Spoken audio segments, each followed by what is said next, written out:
In the early 20th century, New Orleans was a city alive with jazz, culture, and a unique blend of traditions. Its streets pulsed with music, laughter, and the aroma of Creole cuisine drifting from bustling cafes.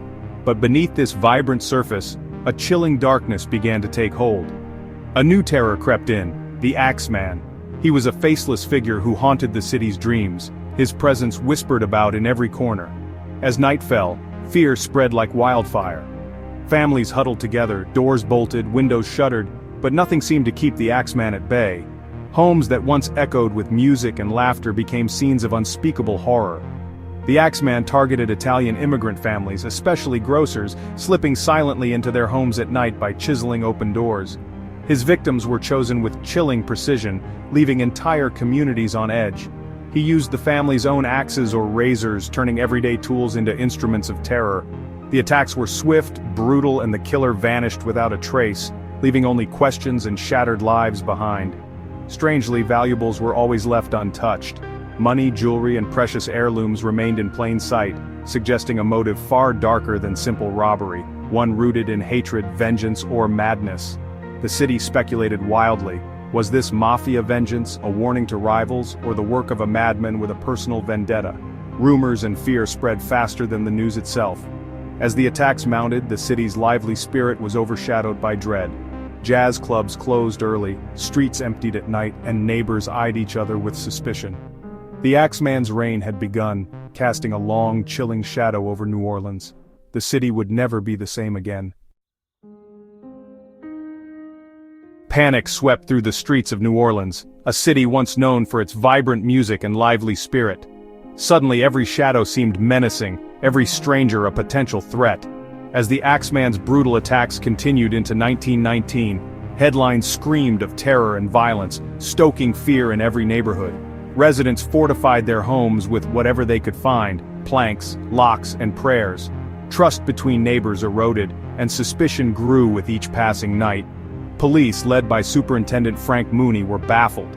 There was no clear evidence, no apparent motive, and not a single reliable suspect to pursue. The flawed investigation led to wrongful arrests, including the tragic case of the Giordano's family, who were later exonerated after Rosie Cortimiglia bravely recanted her testimony, revealing the depth of confusion and desperation. In response, vigilante groups took to the streets, patrolling at night in hopes of catching the killer. Yet the Axeman remained a phantom, always one step ahead.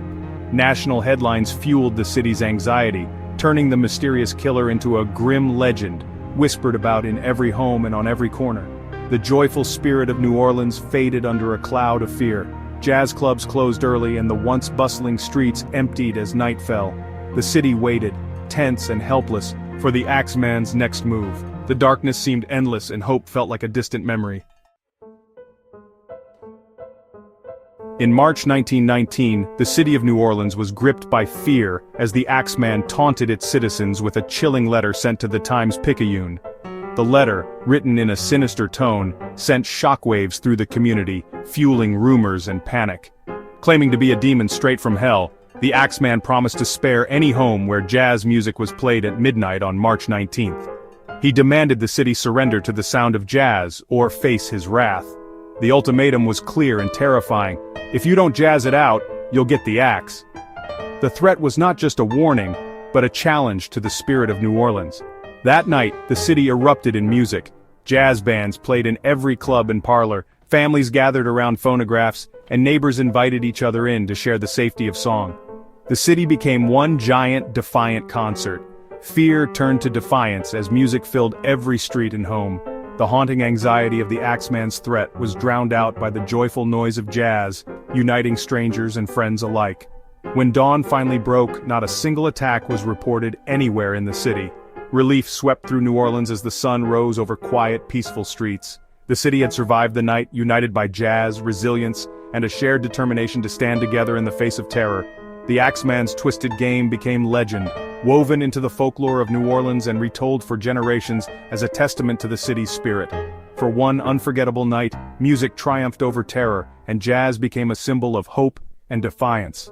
But even as the city celebrated, the threat still lingered, a shadow over the streets of New Orleans. The Axeman struck once more in October 1919, then vanished forever.